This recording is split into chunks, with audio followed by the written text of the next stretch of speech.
Assalamualaikum warahmatullahi wabarakatuh. A'udzubillahi minasyaitonirrajim. Bismillahirrahmanirrahim. Innal hamdalillah nasta'inuhu wa nastaghfiruhu wa nu'minu bihi wa natawakkalu alayh.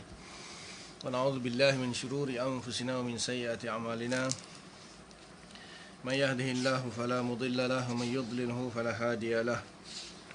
Asyhadu an la ilaha illallah wahdahu la syarika lahu wa asyhadu anna Muhammadan abduhu wa rasuluh. Allahumma salli ala sayyidina Muhammadin wa ala alihi wa sahbihi ajma'in barik wasallam amma ba'd. Bismillahirrahmanirrahim. Wal 'asri innal insana lafi khusrin illa alladhina amanu wa 'amilus solihat wa tawasaw bil haqqi wa tawasaw bis sabr. Shadaqallahul 'azim.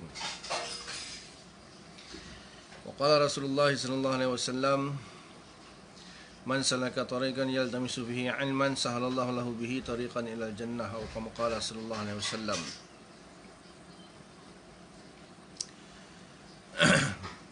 Alhamdulillah, syukur kepada Allah Ta'ala kerana masih lagi diberi kesempatan untuk kita teruskan pengajian kita, dan insyaAllah kita mulakan dengan bacaan kita Al-Fatihah.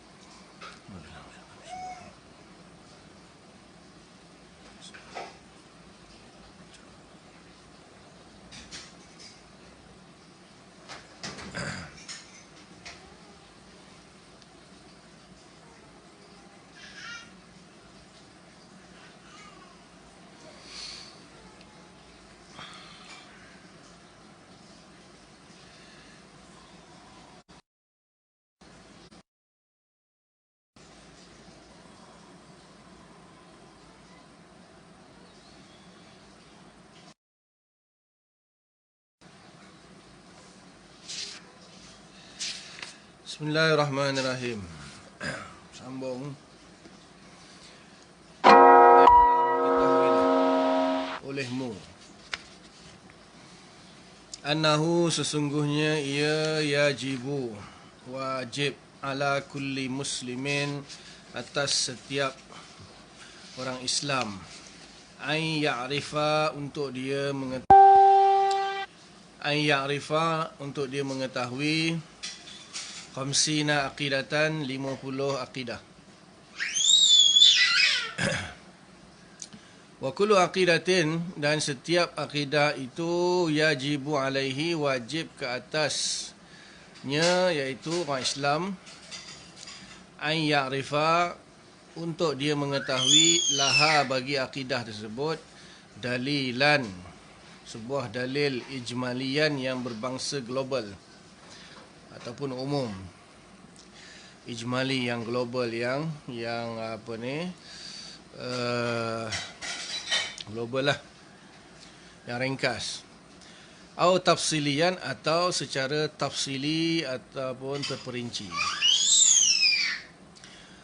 Qala ba'duhum, berkata sebahagian ulama, yushtaratu, disyaratkan, an ya'rifa, untuk mengetahui ad-dalil at-tafsili, dalil secara tafsili. Lakinnal jumhur, akan tetapi jumhur ulama, majoriti ulama, ala annahu, berpendapat sesungguhnya, yakfi ad-dalilul ijmali, cukup dengan mengetahui dalil secara ijmali, secara ringkas, secara global. Likulli aqidatin minal hadhil khamsin, bagi setiap akidah daripada akidah yang 50 ini.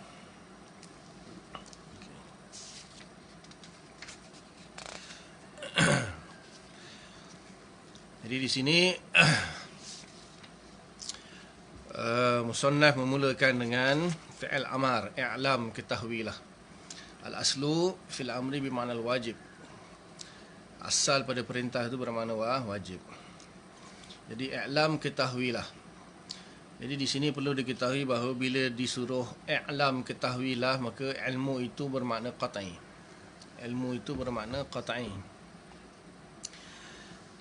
I'lam itu fa'il amar, ayat apa ni, kata kerja perintah yang diambil daripada perkataan alima ya'lamu, ilman, mengetahui. Alima, telah mengetahui, ya'lamu, sedang atau akan mengetahui, ilman, tahu atau pengetahuan. Banyak makna ilman di sini. Jadi apa makna ilmu? Ilmu tu makna di inkishaf ataupun singkapan, ataupun ihatah, satu liputan, satu yang meliputi suatu perkara, alamah wa alaih, terhadap seperti mana ianya. Takrif tentang ilmu ni terlalu banyak. Takrif atau perbahasan tentang ilmu ni terlalu banyak sebenarnya. Jadi saya setakat mana yang saya terlintas, yang saya tahu, saya kongsilah insya-Allah. Jadi ilmu ini terbahagi menurut sebahagian pendapat lah, dilihat dari 3 sudut. Ada ilmu yang bermaksud di sini suatu sifat, satu malakah, sifat ataupun malakah ataupun arat. Sifat, malakah, arat yang ada pada seseorang, yang mana dengan sifat tersebut dia boleh idrak, dia boleh mengetahui. Kalau kita kata boleh mengetahui, nanti dia akan jadi apa ni, ada naqis, ada kekurangan, kecacatan di dalam ta'rif, di dalam definisi. Sebab sebuah definisi itu tidak boleh menggunakan perkataan dia sendiri. Kita nak mendefinisi ilmu, kita tak boleh gunakan perkataan mengetahui. Jadi idrak atau perolehan ataupun dapatan. Mana ilmu itu sebagai sebuah satu sifat. Ilmu satu sifat yang ada pada diri seseorang. Ini kita tak bahas ilmu Allah dulu Kita bahagi ilmu Allah tu nanti, bila sifat ilmu kita bahaslah ilmu Allah. Ini cerita tentang ilmu makhluk. Manusia lah, itu utamanya.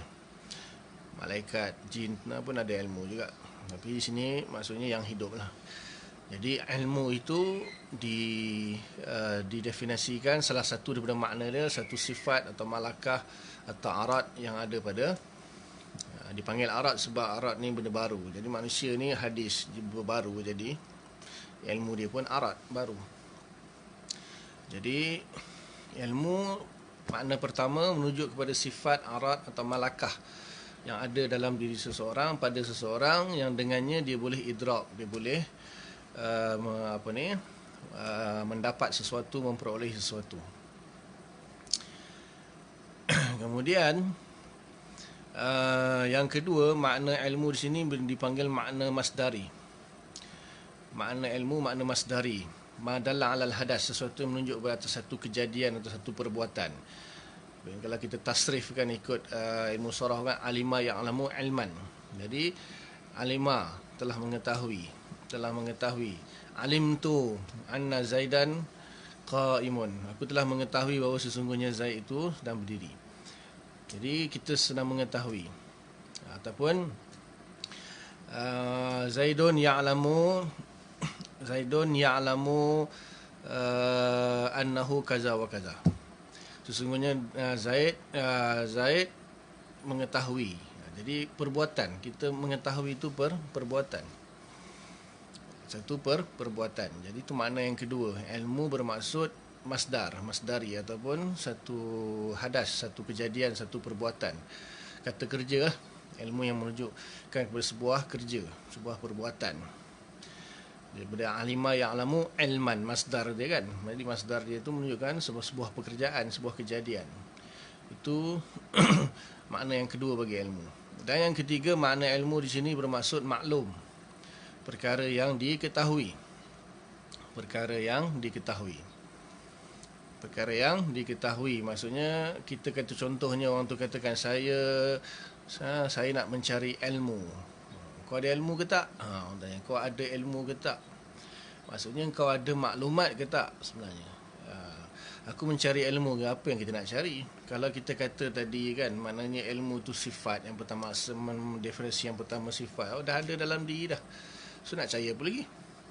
Kemudian mengetahui. Perbuatan mengetahui. Perbuatan mengetahui itu kan satu perbuatan.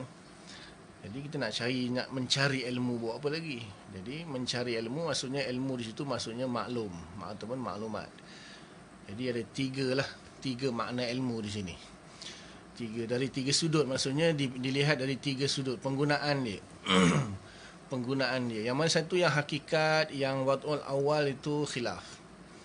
Itu khilaf. Sebab apa? Dia dengan makhluk makna dia lain, dengan Allah makna dia lain. Jika ilmu dinisbah kepada Allah, nanti makna dia lain. Makna dia inkishaf ala kulli mawjudat wal maklumat. Itu nanti kita bahas. Kemudian kalau kepada manusia pun dikatakan ilmu itu pun, tengoklah kepada 3 perkara. Maksudnya penggunaan lafaz ilmu itu digunakan kepada 3 perkara ni. Sama ada ilmu yang bermaksud yang pertama, maksudnya satu sifat yang ada pada diri manusia, yang mana dengan sifat itu dia boleh idrak, dia boleh memperolehi sesuatu pengetahuan, memperolehi sesuatu dapatan. Kemudian yang kedua bermakna masdar, bermakna masdari, sesuatu yang dia sedang mengetahui, dia telah mengetahui. Dan yang ketiga makna hasil bil masdari. Yang ketiga makna hasil bil masdari, iaitu makna maf'ul, iaitu maklum. Jadi kita mengetahui mesti ada benda yang diketahui. So benda yang diketahui itu maklumat. Itu makna yang ketiga. Jadi wallahu alam, mana satu yang asalnya itu ada khilaf di kalangan ulama lah tentang ilmu. Jadi di sini dia kata i'lam, ketahuilah. Ketahuilah. Maknanya di sini bila dia kata ketahui i'lam, maka automatik kita kata mesti ketiga-tiga tu mesti ada.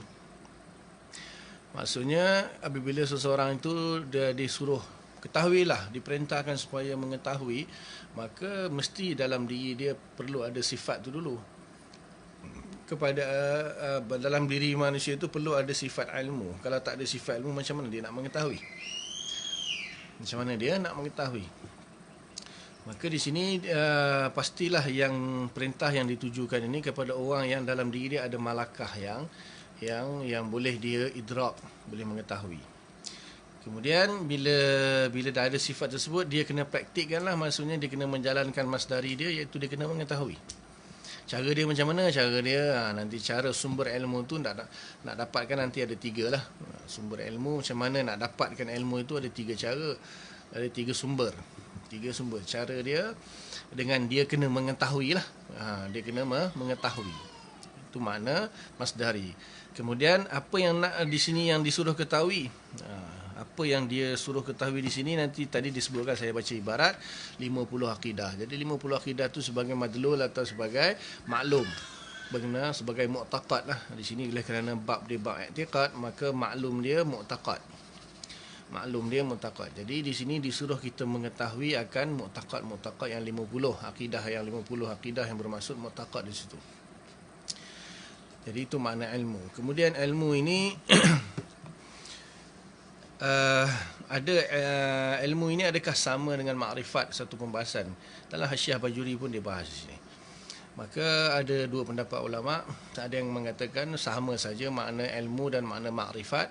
Sebahagian ulama kata beza, ada perbezaan dari beberapa sudut. Tapi qaul yang tahqiq, kata Imam Bajuri, yang tahqiq itu sama je makna ilmu dan makrifat. Iaitu kita boleh kita ketahuilah di sini kalau ilmu dan makrifat itu makna dia sama, maknanya kalau kita tengok definisi ulama terhadap makrifat itu ialah idrakul jazmi ataupun i'tiqadul jazmi. Idrak ataupun i'tiqad yang jazm. Sebab kalau maksudnya idrak tu sudah pun mendapatilah, maknanya idrak. Kalau i'tiqad kan satu pegangan, i'tiqad gitu. Idrak pun nanti seolah ada yang kata idrak dulu baru i'tiqad. Tapi ada yang setengah ulama kata sama saja, ataupun zikrul lazim wal muradul malzum, atau zikrus sabab wal muradul musabbab. Jadi idrak yang jazmi ataupun i'tiqad yang jazm. Dan ada setengah ulama terus kata al-jazmu. Terus letak al-jazmu saja. Satu kemantapan. Tapi kita tahu al-jazmu itu sifat. Al-jazmu itu sifat, dia mesti ada mausuf dia. Mausuf dia apa? Adakah idrak atau i'tiqad. Adapun idrak dan i'tiqad itu pun masdari. Masdari itu pun amrun i'tibari. Amrun i'tibari adakah boleh disifati atau tidak? Itu panjang. Panjang masalahan dia. Tapi di sini sama ada idrak yang jazm ataupun i'tiqad yang jazm. Yang kedua al-mutabiq lil waqi'. Al-mutabiq lil waqi' yang bersesuaian dengan realiti. yang bersesuaian dengan realiti. Realiti yang dimaksudkan di sini sama ada ilmu Allah ataupun apa yang tertulis di Lauhul Mahfuz. Realiti lah, mana ayan, al-ayan ataupun realiti. Mutabik lil waqi' lil ayan ataupun kata ulama yang dimaksudkan mutabik lil waqi' yang bersesuaian dengan realiti itu ialah seperti mana yang ada pada ilmu Allah, atau sebahagian ulama mengatakan yang bersesuaian dengan realiti itu ialah apa yang tertulis di Lauhul Mahfuz, ataupun apa yang realiti yang berlaku lah. So macam mana kita nak tahu itu mutabik lil waqi' atau tidak? Sedangkan kita disuruh mengetahui sesuatu dan kita kena jazam, mantap, teguh, yakin 100% dengan apa yang kita ketahui yang bersesuaian dengan realiti. So kita macam mana kita nak tahu yang kita ketahui itu bersesuaian dengan realiti atau tidak? Kan? Maksudnya sejak jadi daur atau jadi tasalsul. Jadi kata ulama an dalil, masuk kepada yang ketiga. Sebab tu dia ada syarat yang ketiga, an dalil. Daripada dalil lah kita mengetahui bahawa kita punya idrak itu, kita punya i'tiqad itu bersesuaian dengan realiti atau tidak. Sebab tu dia kena ada yang ketiga, itu dia panggil an dalil. Maksudnya kena ada sebuah dalil yang membenarkan i'tiqad kita yang jazam tersebut, menunjukkan dia memang bersesuaian dengan realiti. So ada 3. Makna makrifat, makna ilmu, makna makrifat ada 3. Iaitu idrakul jazmi ataupun i'tiqadul jazmi yang pertama, yang kedua al-mutabiq lil waqi' yang bersesuaian dengan realiti, kemudian an dalil dibuktikan dengan sebuah dalil. 3 mesti kena ada. Itu makna makrifat. Sebab apa di sini kan dia tadi disebut i'lam, ketahuilah. Annahu yajibu ala kulli muslimin an ya'rifa. An ya'rifa di situ kan an itu an masdariyah. Jadi bila an masdariyah masuk kepada fi'il mudhari' dia jadi masdar. Maka an ya'rifa boleh kita katakan ma'rifat. Maksudnya i'lam annahu yajibu ala kulli mulifin ma'rifatan. An ya'rifa boleh jadi masdar, bertukar kepada masdar iaitu ma'rifatan. Wajib mengetahui makrifat mengenai akidah yang 50 ataupun an ya'rifa itu maksudnya mengetahui jugalah. Dia gunakan 2 perkataan. Maksudnya i'lam annahu yajibu ala kulli muslimin an ya'lama atau an ya'rifa sama. Menurut kaul yang tahqiq lah. Jadi itu makna ilmu dan makna makrifat.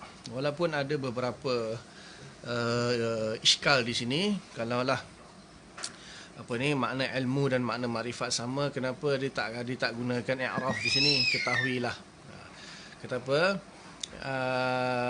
i'rif, ketahuilah? Kenapa dia tak kata, kenapa dia kata i'lam, ketahuilah? Kenapa tak gunakan lafaz makrifat? Jadi kata ulama kerana ingin meniru Al-Quran lah, mengikut contoh Al-Quran. Sebab apa Al-Quran kata fa'lam annahu la ilaha illallah. Jadi Al-Quran guna fa'lam, maka kita pun ikut Quran gunalah i'lam. Fa tu kan fa tambahan di situ pada ayat tersebut lah. Di sini i'lam dia tak guna fa lah, pasal dia istinaf pada permulaan. Dia tak fa fasihah atau fa ta'qib, itu kemudian pembahasan lain. Jadi di sini gunakan i'lam, tak gunakan i'rif. Maksudnya walaupun sama dia makna. Kemudian ada yang mengatakan bahawa kalau ilmu itu makna dia dengan makrifat sama, kenapa Allah Ta'ala tak bersifat dengan makrifat? Allah ada ilmu, kenapa Allah tak ada makrifat? Kenapa Allah al-alim, Allah tak kata al-arif? Tidak ada hadis ataupun Al-Quran yang warid mengatakan Allah tu al-arif. Jadi setengah ulama kata sebab apa tak boleh dinisbahkan kepada Allah al-arif, kerana ada beza dari segi ilmu. Sebab tu ada beza antara ilmu dan makrifat. Jadi ilmu itu tidak didahului oleh jahil, sedangkan makrifat itu didahului oleh jahil. Habis tu manusia ini kan jahil, maka kalau manusia itu kalau dia memang didahului oleh kejahilan, maka kenapa manusia itu boleh digelarkan sebagai alim sedangkan sebelum tu dia jahil? Sebab tu qaul tahqiq kata Imam Bajuri, sama saja makrifat dengan ilmu. Lepas tu kalau sama, kenapa tak namakan Allah tu arif? Kita kata di sini kerana Allah Subhanahu Wa Taala sendiri tak menggunakan lafaz itu, maka kita tak boleh guna. Jadi sekiranya kalau kita nak gunakan, boleh ke tak? Jadi kalau pendapat yang mengatakan berbeza, tak boleh. Sebab apa? Makrifat itu bermula dengan kejahilan. Ilmu itu tak bermula dengan kejahilan. Pendapat itu tak kuat. Dia rad pasal apa? Manusia pun dikatakan alim, sedangkan dia bermula dengan kejahilan. Kemudian kata Syekh Zakaria Ansari rahimahullah mengatakan boleh. Nak panggil Allah tu arif, boleh. Itu pendapat Syekh Zakaria Ansari. Itu ada khilaf sikit lah saya sebutin tentang ilmu dan makrifat. Kemudian ilmu dan makrifat ini ada yang daruri, ada yang nazari. Ini ada khilaf di kalangan ulama pula. Ya, ada yang kata ilmu semuanya daruri, ada yang kata ilmu semuanya nazari. Kemudian ada yang kata semuanya ada yang daruri, ada yang nazari. Jadi pendapat yang tahqiq, yang sahih mengatakan ilmu itu ada yang daruri, ada yang nazari. Kenapa? Kerana kalau semuanya daruri, maknanya semua orang tahu. Daruri maksudnya sesuatu yang mudah dicapai, tak perlu kepada nazar, tak perlu kepada berfikir panjang, tak perlu susah-susah, semua orang boleh tahu semua benda. Nah, itu yang benda yang daruri. 1+1 2, daruri. Kalau nazari, sesuatu yang perlu kepada pemikiran, perlu kepada berfikir dengan mendalam, baru boleh mencapai dia punya natijah dia, baru boleh idrak. Jadi pendapat yang tahqiq mengatakan bahawa ada ilmu yang daruri dan ada ilmu yang nazari. Pendapat yang mengatakan semuanya nazari, maknanya kalau semuanya nazari, maknanya akan berlakulah di situ tasalsul. Kerana apa? Kalaulah semua ilmu itu nazari, maka macam mana kita nak bentuk satu mukaddimah untuk membawa kepada nazari? Sebab untuk mencapai satu maklumat tentang nazari, dia perlu ada tertib maklumat. Tertib satu maklumat yang daruri membawa kepada nazari. Tak mungkin sesuatu yang dan bila tidak ada yang daruri, macam mana nak bermulanya suatu hujah untuk membawa kepada nazari? Sebab semuanya daruri. Mustahil akan berlaku. Mana yang nazari itu perlu dicari dia punya dinazari lagi, yang dinazari itu perlu dinazari lagi, maka akan berlaku tasalsul. Maka yang mutamat, yang tahqiq mengatakan ilmu ada yang daruri, ada yang nazari. Jadi daruri ini asal, daruri itulah yang akan membawa kepada nazari. Himpunan ilmu daruri, campuran ataupun susunan ilmu daruri itu boleh membawa kepada ilmu nazari. Contohnya lah, nak bagi mudah apa beza daruri dan nazari. Daruri ini yang mudah dicapai, tak perlu dalil. Tak perlu kepada dalil. 1+1 berapa? 2+2 berapa? Itu kan daruri. 1+1 2, tak perlu fikir panjang. 2+2 4, tak perlu fikir panjang. Tapi kalau 1+1 tolak 2 kali 5 bahagi 5 tolak 4 kali 2 kali 10 tolak 8 bahagi 5 tolak 4, berapa? Itu kan pening kan? Ulama nanti dulu. Itu nazari. Perlu dipikir-fikirkan dulu. Tapi kan kalau kita pecah-pecahkan dia tadi kan, ambil satu-satu dulu. Susun balik soalan yang panjang tu, pecahkan satu-satu. 1+1 apa? Okey, 2. Tadi yang kedua soalan dia, campur lagi dengan berapa, atau kali dengan berapa, atau tolak dengan berapa, atau campur atau bahagi. Kita pecahkan dulu, maka yang pecahan tu akan jadi daruri. Maka nazari ini sebenarnya gabungan antara beberapa yang daruri, akan menghasilkan yang nazari.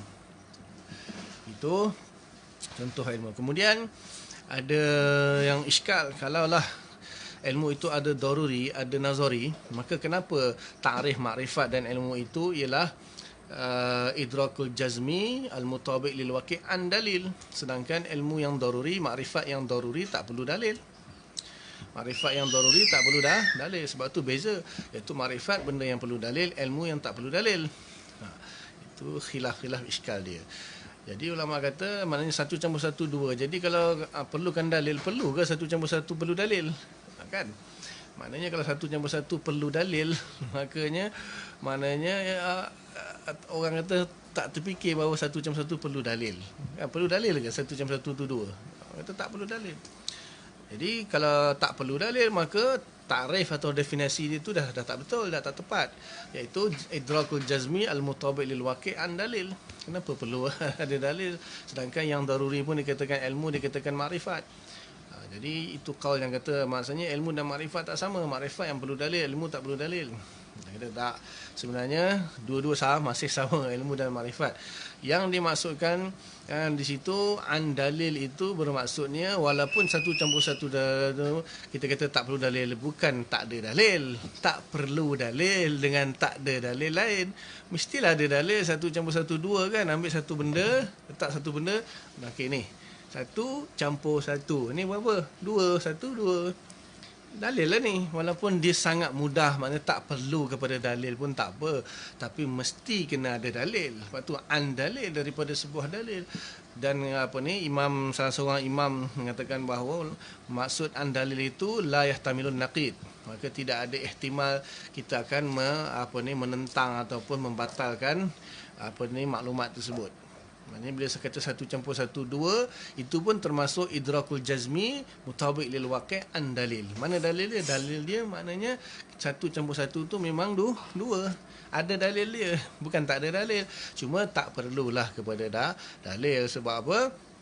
Orang semua tahu dengan mudah. Bukan nak kata tak ada dalil. Sebenarnya ilmu daruri pun ada dalil. Cuma tak perlu kepada dalil.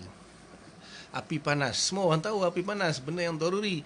Perlu dalil ke? Perlu? Tak percaya. Cuba kau pegang tengok. Panas tak panas. Itu kan dah dalil dia. Supaya tak ada timbulnya naqid, pembatalan terhadap ilmu tersebut. Itu maksud dalil. Jadi kesimpulannya ilmu dan makrifat itu sama saja. Kemudian sumber ilmu. Sumber ilmu itu ada yang diperolehi daripada yang pertama hissi. Sumber dia hissi, maknanya melalui panca indera yang 5 ini kita boleh boleh memperolehi ilmu. Dengan melihat kita boleh mengetahui, dengan mendengar kita boleh mengetahui, dengan merasa kita boleh mengetahui, dengan menghidu kita boleh mengetahui, dengan bersentuhan kita boleh mengetahui. Itu sumber ilmu. Biasanya ilmu hissi ni benda-benda yang urfi, benda-benda yang adi, benda-benda yang adat lah. Kita perlu dengan panca indera ataupun dipanggil hissi. Khawasul khamsah, panca indera yang 5. Itu sumber ilmu. Cuma menurut ulama bahawa walaupun khawasul khamsah, panca indera ini merupakan sumber ilmu, tapi dia bukan hakim. Dia bukan hakim bagi apa yang mudrak itu. Dia hanya mudrik saja. Tapi hakim kepada mudrak itu ialah akal. Mana dia hanya mudrik, dia hanya memperolehi saja. Mata melihat sesuatu perkara. Tapi yang menghukumi dia itu sebagai maklum adalah akal. Telinga mendengar sebagai mudrik yang memperolehi, mendapati. Tetapi yang menghukumi dia adalah akal. Itu kata ulama. Sebab apa? Sumber ilmu melalui panca indera itu tidak qat'i. Tidak qat'i. Walaupun dia merupakan sumber ilmu, tetapi dia tidak dia tidak mustaqil, dia tidak tersendiri. Dia perlu kepada akal untuk menjazamkan dia. Dia perlu kepada akal untuk menjadi hakim, untuk menilai benar atau tidak. Sebab apa? Kalau contohnya orang tu mungkin dia kata dengan melihat dia mengetahui. Ada orang dia rabun. Bila dia rabun mungkin dia tak nampak. Ataupun dia rabun warna, mungkin dia tersilap.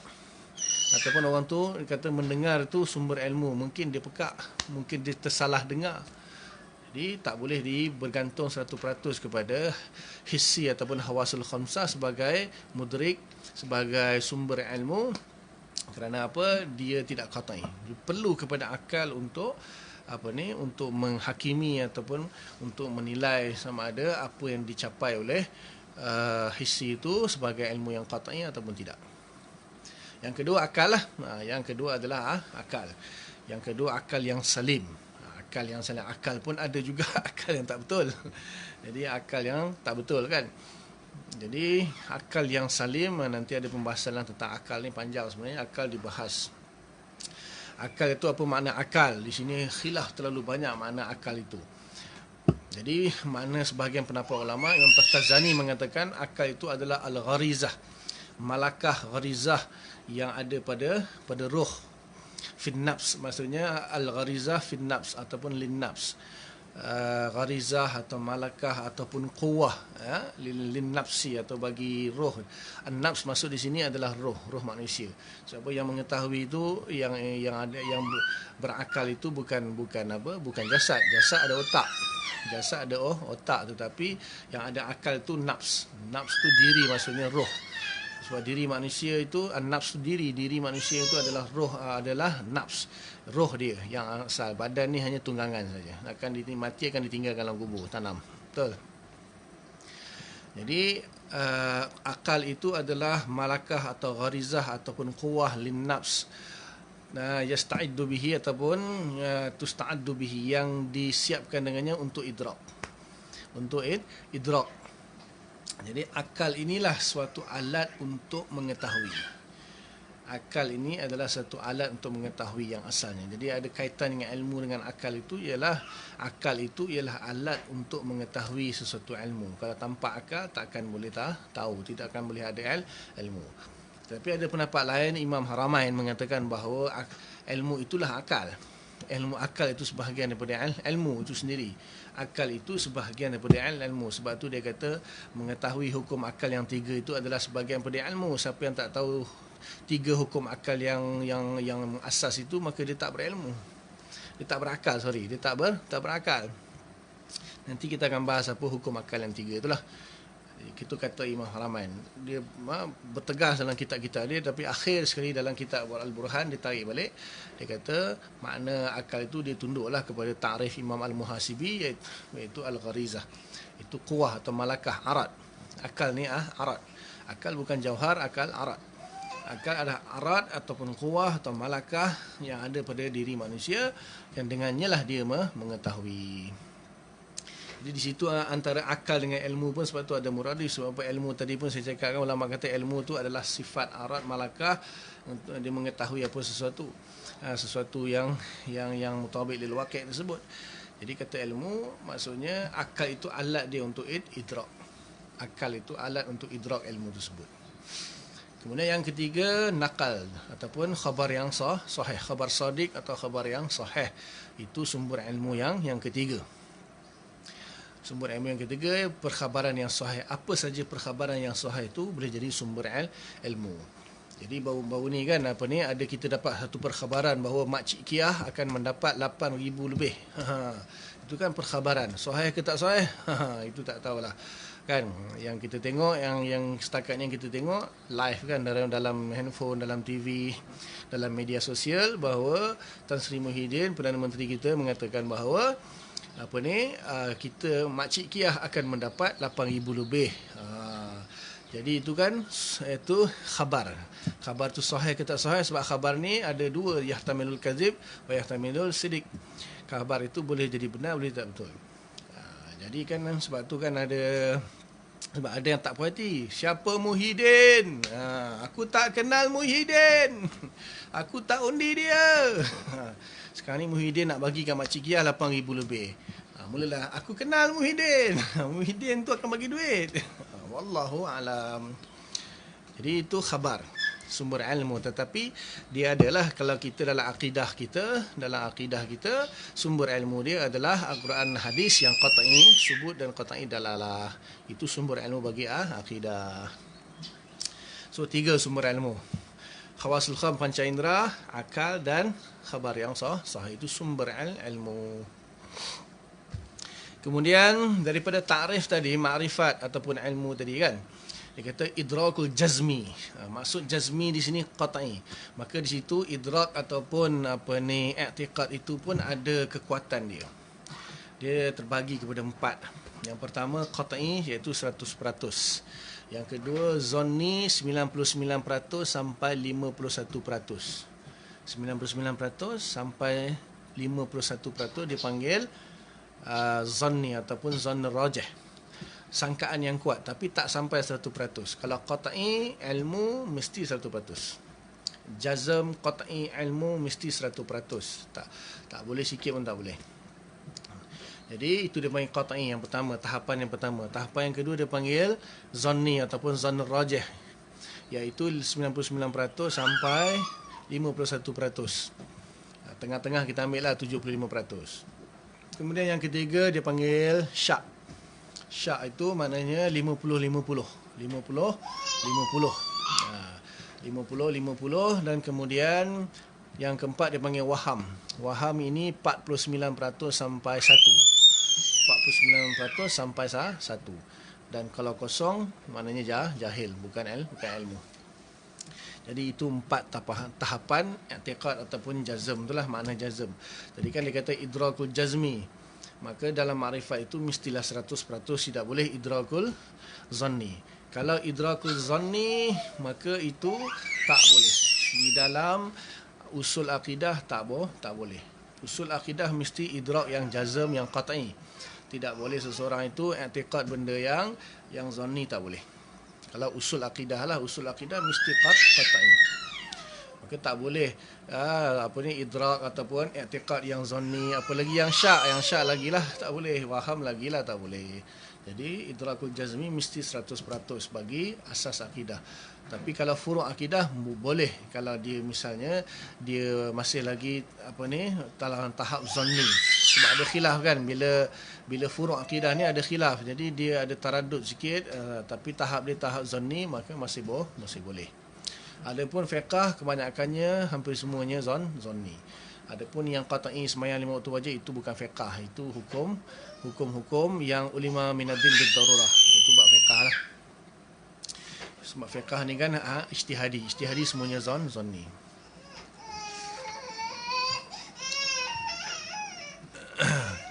Jadi itu tahapan-tahapan jazm ataupun ilmu ataupun ma'rifat. Kemudian dia kata al-mutabiq lil waqi'. Mutabiq lil waqi' bermaksud kalaulah sesuatu tu tidak mutabiq lil waqi', maka dia tak dipanggil ilmu, dia panggil jahil murakkab.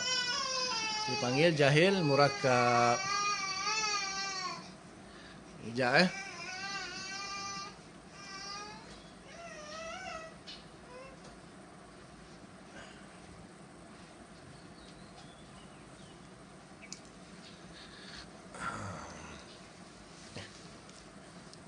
tengok tu. Dipanggil jahil murakkab.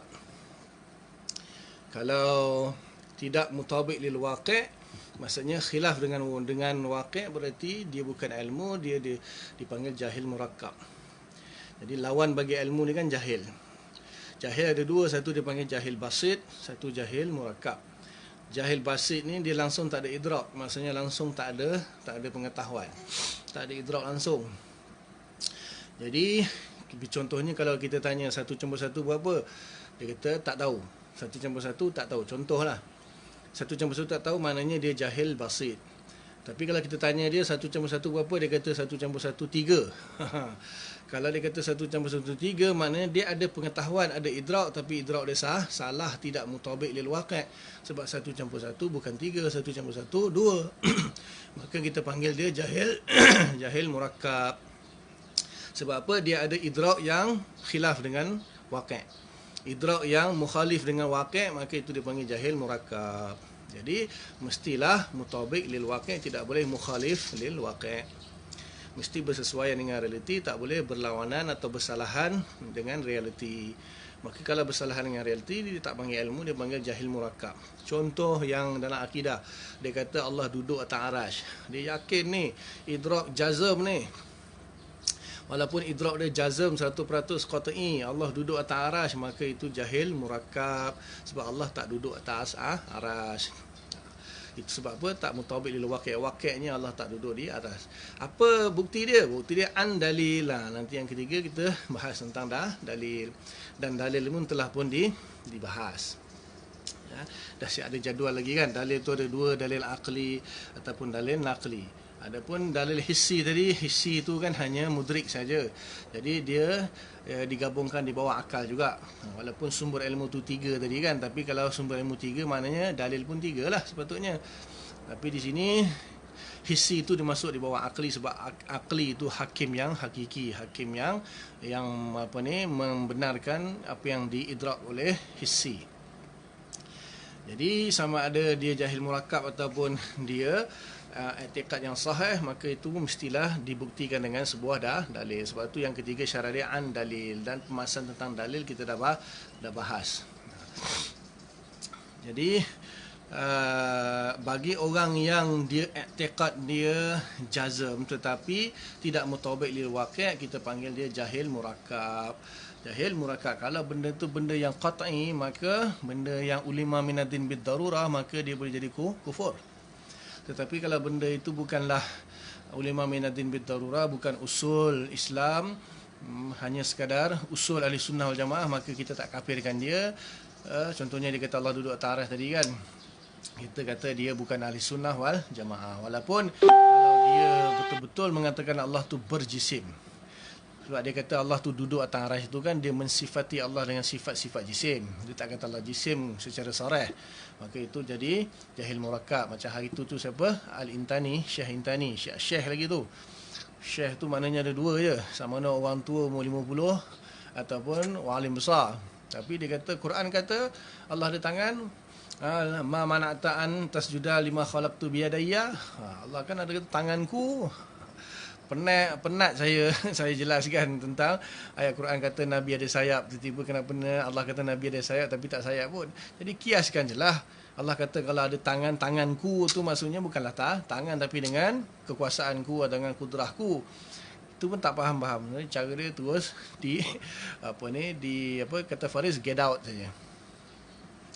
Jadi itu jahil murakkab.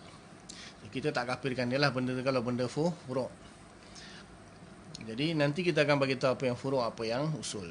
Dah jelaskan rasanya usul Islam, furu' Islam, usul Ahlussunnah wal Jamaah, furu' Ahlussunnah wal Jamaah, khilaf dan sebagainya kan dah jelaskan. Siri yang keberapa tu? Pertama ke kedua? Jadi idrakul jazmi ataupun i'tiqadul jazmi mutabiq lil waqi'an dalil. Jadi kalau orang itu dia hanya ada dua saja, dia idrak, dia jazm, kemudian mutabiq lil waqi', cuma tidak an dalil. Tidak andali, maka kita tak panggil dia arif, kita tak panggil dia ma'rifat, kita panggil dia muqallid ataupun taklid. Orang yang dia idrak, dia jazm, dia percaya kepada Allah, jazm 100%, dicincang pun tak akan berganjak, dibakar hidup-hidup pun tak akan berganjak, disalib pun tak akan berganjak. Dan apa yang dia pegang itu mutabiq lil waqi', memang bersesuaian dengan realiti, tetapi tidak ada dalil. Tidak an dalil. Maknanya rukun yang ketiga makrifat tu tak ada. Maka kita kata dia muqallid ataupun perbuatan itu dipanggil taklid. Jadi untuk membebaskan diri daripada taklid mesti an dalil. Dan dalil di sini yang dimaksudkan adalah dalil akli. Sebab apa? Mu'taqad itu sendiri merupakan dalil nakli. Dalil nakli itu menunjukkan i'tiqad itu, memberitahu tentang i'tiqad mu'taqad itu. Cuma akal kita perlu tunduk kepada mu'taqad tersebut. Maka di situlah peranan akal dan peranan nakal. Saya dah bahas panjang dalam siri keberapa tu, saya tak ingat. Boleh rujuk semula. Bagi yang baru-baru masuk ni, dia kena tengok daripada 1, 2, 3. Saya ada 6 siri mukadimah sebelum kita buka kitab ni. Siapa masuk tengah-tengah tu, saya minta maaf lah, dia takkan fahamnya. Jadi dengar dulu, sabar, tak apa. Masa panjang, cuti panjang ni, dengar dulu satu persatu, siri 1, siri 2, siri 3, siri 4, siri 5, siri 6. Lepas tu baru kita buka kitab Kifatul Awam ni kan. Saya tak akan ulang balik lah benda yang sama nanti. Mungkin saya ulang-ulang juga, tapi apa yang detail saya terangkan tu boleh rujuk di sana. Siri 1 sampai 6. Yang ketujuh ni kita dah mula buka kitab. Jadi bagi orang yang tidak ada dalil, tidak mengetahui dalil, maksudnya tidak mengetahui dalil akli. Maksudnya akal dia tak tunduk kepada, tidak mutabik dengan dalil akli. Jadi adalah orang zaman sekarang ni jangan percaya sangat di Facebook tu, macam-macam nak jadi mujtahid, jadi-jadian, baru umur setahun jagung tiba-tiba keluar dalil akli itu, falsafah itu ialah perbahasan mengenai pendapat orang Islam. Ada siapa baru ni pun tak tahu. Lepas tu, oleh kerana itu falsafah bukan dalil. Yang dalil sebenar adalah Quran dan hadis. Itu maknanya setahun jagung belajar tak habis ataupun tak faham apa dia belajar. Dalil itu sesuatu yang menunjukkan kepada sesuatu madlul. Dalil itu petunjuk bagi madlul. Apa saja. Kita nak balik kampung, ada anak panah tu kan, signboard, utara terus ke timur kanan, anak panah ke kanan. Itulah dalil. Dalil ni macam-macam dalil.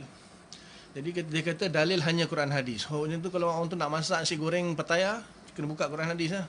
Petunjuk macam mana cara nak masak. Dalil ni secara umum. Secara umum adalah segala petunjuk itu dah dalil. Cuma dia ada pembahagian-pembahagian dia. Akal itu ada masdar talaqi dia, dan nakli ataupun Quran hadis itu ada masdar talaqi dia. Itu orang tak faham tu memang macam tu lah. Dalil hanya semata-mata Quran hadis. Itu orang tak faham, jahil murakkab. Jadi dalil ni banyak. Dalil terlalu banyak. Tetapi masing-masing ada dia punya ruang lingkup dia sendiri. Masing-masing ada masdar talaqi dia sendiri. Tu dia tak ngaji habis tu, budak asal jagung lagi, budak ingusan lagi, biasanya nak post-post dalam Facebook, nak tunjuk kata dia hebat lah tu. Saya cakap ni bukan apa, sebab ini semua yang sudah disepakati oleh ulama'. Terkejut ulama' kalau kata dalil hanya Quran hadis. Dalil Quran hadis saja. Quran hadis itu hanya salah satu daripada bentuk dalil saja. Jadi itu tentang ilmu dan ma'rifat. Baru tentang i'lam kan. Ala kulli muslimin. Cukup kot tentang ma'rifat tadi, ilmu dan ma'rifat. I'lam, musannaf bahas i'lam, disebut i'lam, saya dah bahas dah rasanya. Apa lagi yang tertinggal tentang i'lam itu? Kemudian ada yang kata i'lam itu kan mukhatab dia mukhatab dia muzakkar mufrad muzakkar. I'lam kalau belajar sarah, maka i'lam itu maknanya if'al. Maksudnya dia punya mukhatab tu mufrad muzakkar. Mukhatab dia mana orang yang diajak bicara itu adalah mufrad muzakkar, seorang lelaki. Dia sebab apa dia akan pecah mana i'lam tu, kalau dia akan pecahkan kalau tasniah muzakkar lain, jamak muzakkar lain, kemudian mufrad muannas lain, tasniah muannas lain, jamak muannas lain, ada 6. Patutnya di sini kan dia nak suruh seorang je ke tahu, i'lam seorang saja ke yang tahu. Sedangkan kitab ni ditujukan kepada semua orang, semua umat Islam. Dia kata ala kulli muslimin. Jadi ala kulli muslimin sepatutnya kena guna i'lamu, bukan guna i'lam. Ataupun di sini kalau perempuan macam mana? Kalau pembaca kitab ini perempuan macam mana pula? Patutnya i'lami, bukan i'lam. Jadi kata Imam Bajuri di sini, ini adalah sirat yang umum yang mewakili setiap afrad.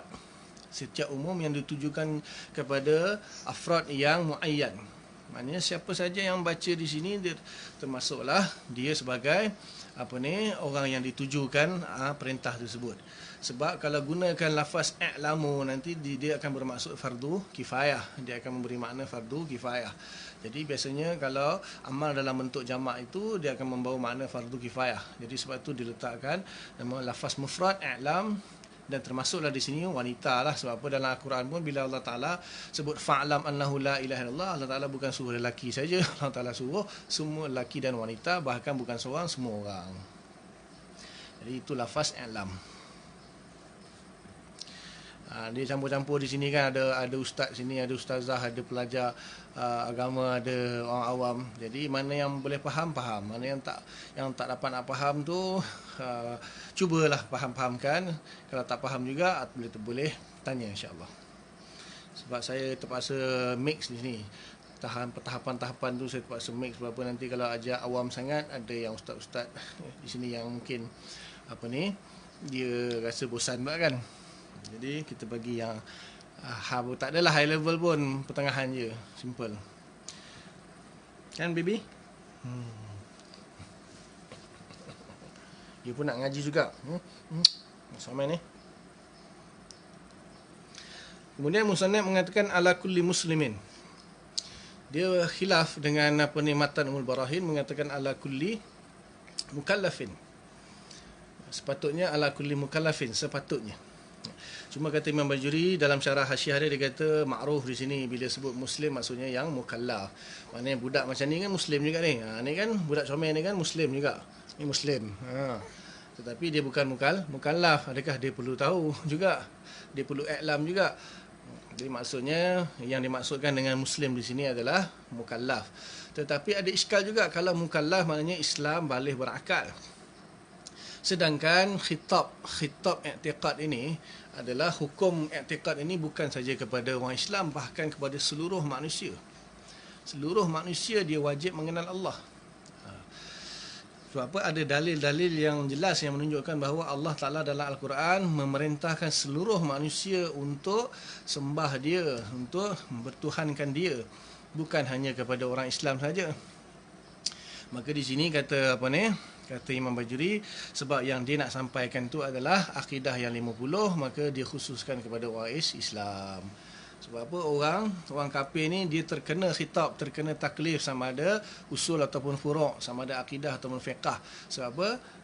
Dia juga makhluk Allah, dia juga wajib beriman kepada Allah dan mentaati segala perintah Allah. Bukan hanya orang Islam saja wajib mengetahui i'tiqad ataupun fiqh, kedua-duanya pun wajib kepada orang kafir. Sebab tu dalam Quran Allah Ta'ala menyatakan beberapa ayat Al-Quran yang menunjukkan orang kafir itu diseksa di neraka kerana usul dan kerana furu', kerana akidah dan kerana fiqah. Contohnya dalam sebuah surah Al-Mudassir ke, saya tak ingat. Anil mujrimina ma salakakum fi saqar. Orang mujrim, malaikat tanya, apa yang menyebabkan kau masuk neraka saqar? Qalu lam naku minal musallin. Maka mereka menjawab, kami tak semayang. Jadi kami dulu kat dunia tak semayang masuk neraka. Jadi ayat ni seolah-olah ditujukan kepada orang Islam yang tak semayang. Tetapi sambungan dia menunjukkan orang kafir juga. Sebab apa? Sambungan dia, walam nakun nut'imul miskin, kami tak bagi makan orang miskin, kata ulama tak bagi zakat. Kemudian wa kunna nakhudu ma'al khaidin, kami duduk lepak sembang panjang-panjang dengan orang yang duduk sembang buang masa. Wa kunna nukadzibu biyaumiddin, kami mendustakan Yaumiddin, hari akhirat, hari agama, hari kiamat. Maka di sini menunjukkan bila mendustakan hari kiamat berarti kafir. Jadi ayat itu ditunjukkan orang kafir pun diseksa sebab tak beriman kepada hari akhirat, tak beriman kepada Allah, tak beriman kepada, dan tak semayang, tak zakat. Jadi orang kafir pun dia dikhitabkan, ditaklifkan kepada hukum usul iaitu akidah dan juga hukum furu' iaitu fiqah, kedua-dua sekali. Tapi di sini dia kata ala kulli muslimin, maksudnya umumnya kepada orang Islam lah. Kitab ni ditujukan kepada orang Islam, kitab dia ni. Kemudian dia tak sebut mukallaf sebab ma'ruf, kata Imam Bajuri, orang Islam tentulah yang mukallaf, yang boleh berfikir. Yang belum mukallaf kan tak wajib. Sebab dalam Ummul Barahin dia mengatakan ala kulli mukallafin, itu lebih tepat, itu ala kulli muslimin. Kemudian ada bahas kalau Islam dengan iman itu sama ke tak, itu nanti dalam kitab tajuk akhir sekali. Setelah habis bahas bab akidah, dia akan bahas tentang apa beza iman dan Islam. An ya'rifa di sini maksudnya mengetahui. Jadi an ini an masdariyah, an masdariyah maksudnya an itu boleh ditukarkan lafaz fi'il mudhari' itu kepada masdar. Jadi an ya'rifa maksudnya ma'rifat. Wajib mengetahui, setiap muslim tu wajib mengetahui makrifat mengenai khamsina akidatan. 50 khamsina akidatan, 50 akidah. Jadi an ya'rifa di sini maksudnya makrifat lah, mengetahui. Maksudnya mengetahui. Seperti yang ditakrifkan tadi, makrifat. Mengetahui dengan jazm yang mutabiq lil waqi' an dalil. Khamsina akidatan. Apa itu khamsina akidatan? 50 akidah. Apa dia 50 akidah? 20 sifat wajib Allah, 20 sifat mustahil Allah, 1 sifat harus Allah, 4 sifat wajib Rasul, 4 sifat mustahil Rasul, 1 sifat harus Rasul. Campur semua berapa? 20 sifat wajib campur 20 sifat mustahil, 40.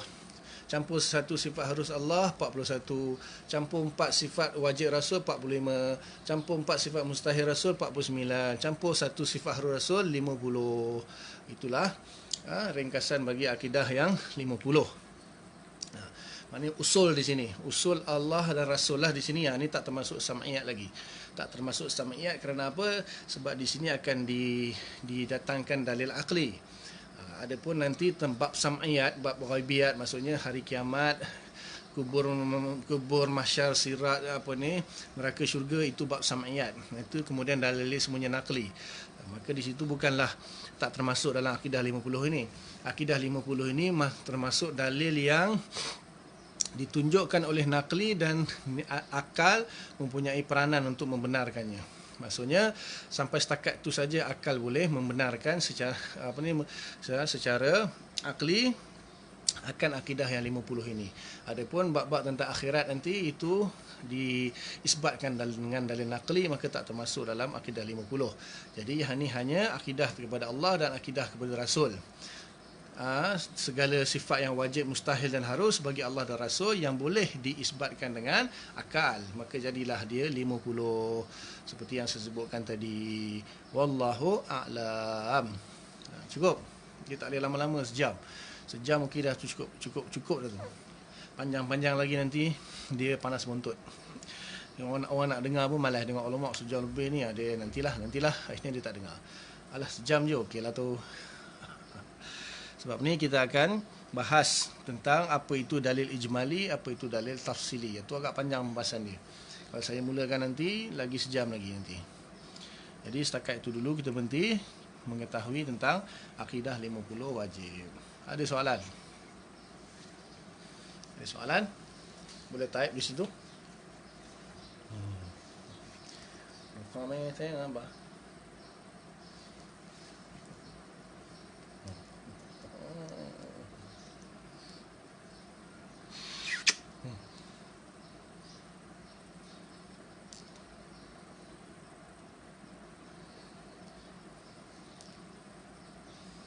Okey, cukup Kalau ada soalan boleh je type, nanti besok saya jawablah insya-Allah. Setakat dulu apa yang baik daripada Allah Taala, pentadbir kelemahan saya lah, minta ampun kepada Allah, minta maaf kepada tuan-tuan, muslimin muslimat, mudah-mudahan Allah kita taufik, kita faham dan sampaikan. Kita tangguh dengan kafarah majlis. Subhanallah bihamdika, nasyhadu an la ilaha illa anta, nastaghfiruka wa natubu ilaik. Subhana rabbika rabbil izzati amma yasifun, wa salamun alal mursalin, walhamdulillahi rabbil alamin. Assalamualaikum warahmatullahi wabarakatuh.